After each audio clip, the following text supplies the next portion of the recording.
2 hari lagi ya guys adalah Migrande, tepatnya pada tanggal 18 Desember 2020.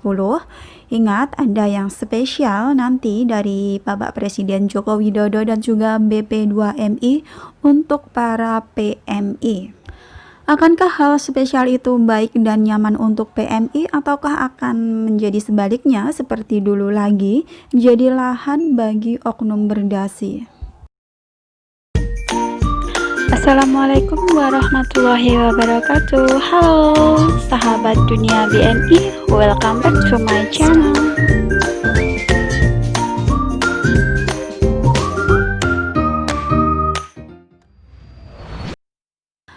Hari ini saya mau share ya guys, yaitu info dari BP2MI sebagai bentuk apresiasi kepada PMI, sang pahlawan devisa. BP2MI bersama PT Angkasa Pura II menyediakan jalur cepat pelayanan keimigrasian bagi PMI untuk proses keberangkatan maupun kepulangan. Jalur khusus ini umumnya hanya diperuntukkan bagi penumpang first class atau business class, kru pesawat, pemegang kitas, dan juga pemegang paspor diplomatik. Secara keseluruhan ada 5 fasilitas baru yang disediakan di Bandara Soekarno-Hatta untuk PMI.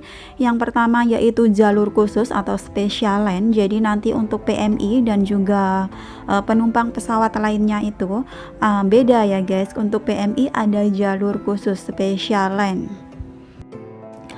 Nah, yang ditakutkan dari special lane atau jalur khusus ini adalah apa yang telah terjadi dulu itu akan terulang lagi. Dulu kan pernah ada ya guys, ada jalur khusus ini. Jadi antara penumpang pesawat biasa dengan PMI itu beda jalur. Untuk PMI kita diarahkan ke satu jalan, terus ntar di sana kita disuruh ngisi data diri lah apalah, terus harus antri, ribet banget, lama banget juga. Dan parahnya lagi di sana ada oknum yang tidak bertanggung jawab, ada pungli di sana. Tapi semoga di jalur khusus ini yang sekarang ini nggak seperti dulu lagi ya guys, lebih disiplin. Dan ini jalur ini bener-bener bertujuan untuk membantu PMI seperti apa yang telah dikatakan oleh Bapak Benny Ramdhani beberapa waktu lalu. Selain jalur khusus ada helpdesk atau meja bantu, yaitu di sini ini untuk membantu seluruh pekerja migran Indonesia yang baru datang dari luar negeri yang mengalami masalah bisa bertanya di helpdesk ini. Fasilitas yang ketiga yaitu lounge atau ruang tunggu. Konsep dari lounge ini adalah tempat bertemunya keluarga dengan pekerja migran Indonesia saat kepulangan guys. Yang keempat, media digital untuk sosialisasi, dan yang kelima adalah tempat pemasaran produk UMKM dari pekerja migran. Semoga kelima fasilitas yang akan launching pada Migrande tanggal 18 Desember 2020 ini nanti benar-benar memberikan pelayanan yang baik dan juga memberikan kenyamanan kepada PMI yang mau berangkat ke luar negeri ataupun yang pulang ke Indonesia. Amin. Next info adalah WNI yang terpapar COVID-19 di luar negeri hingga hari ini 16 Desember 2020 total keseluruhan menjadi 2.279 orang.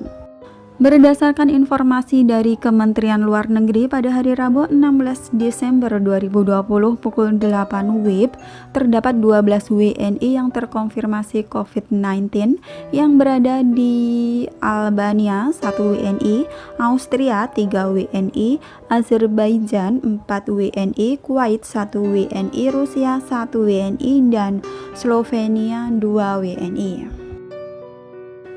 Berikut ini adalah data sebaran WNI terkonfirmasi positif COVID-19 di luar negeri hingga tanggal 16 Desember 2020.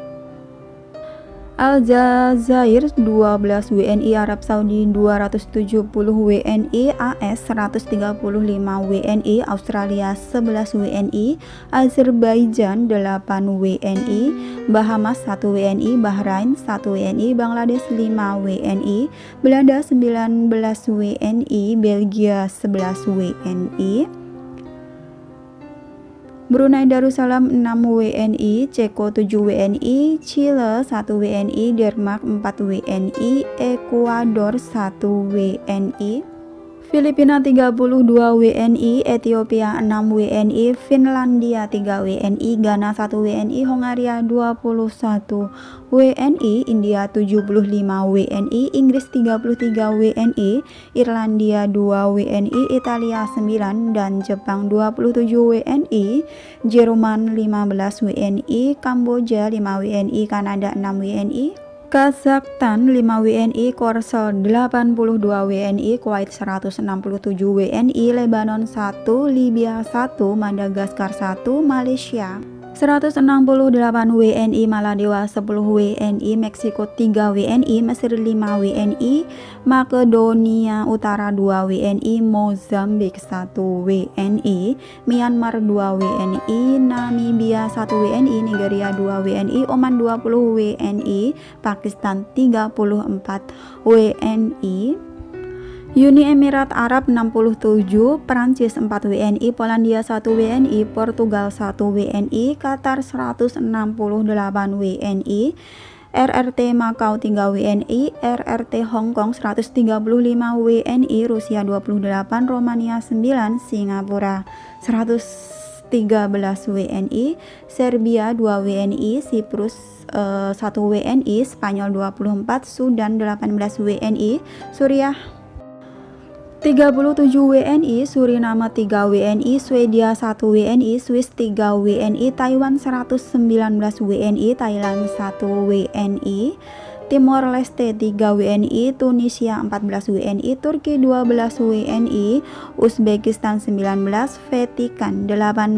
WNI, Vietnam 1 WNI, Yordania 12 WNI, kapal pesiar ada 185 WNI, Albania 1 WNI, dan yang terakhir Austria 3 WNI. Next, berita terbaru dari Taiwan guys. Ternyata Taiwan hingga saat ini tetap menghentikan penerimaan TKI dari Indonesia hingga batas waktu tak ditentukan. Kemarin itu pengumumannya hanya dihentikan sementara selama 2 minggu ya guys, hingga tanggal 17 Desember.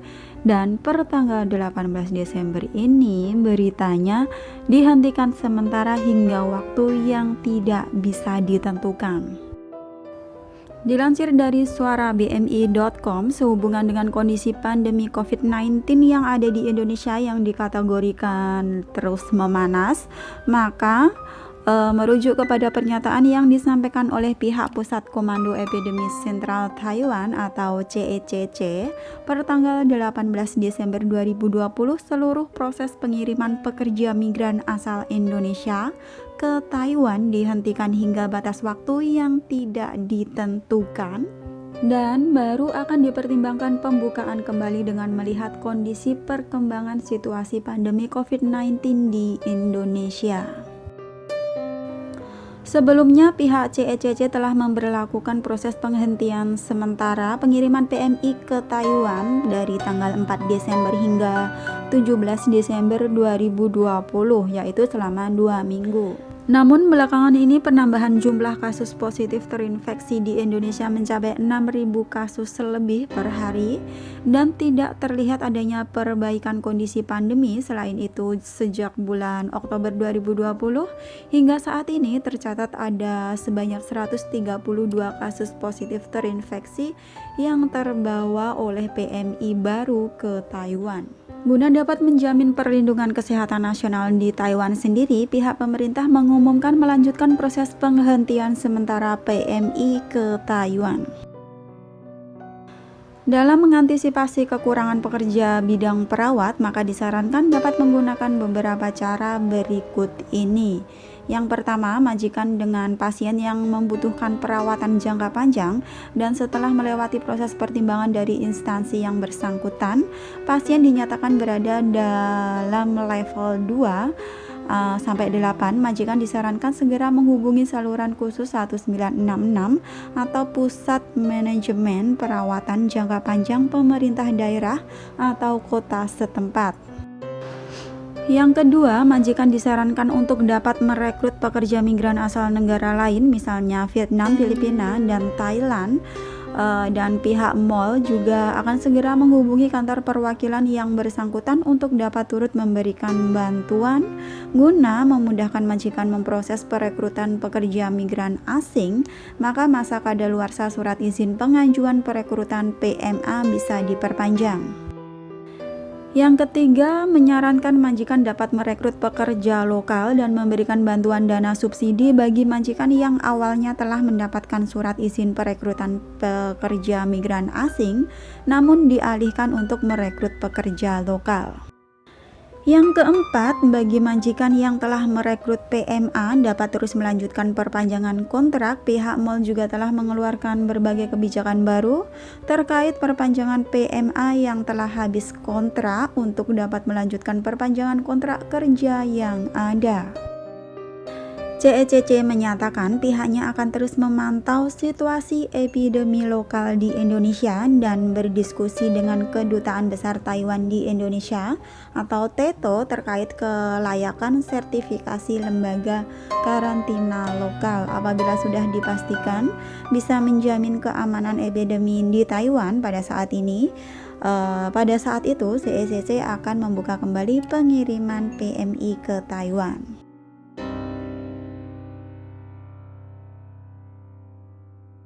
Thanks for watching and see you next video. Wassalamualaikum warahmatullahi wabarakatuh. Bye bye.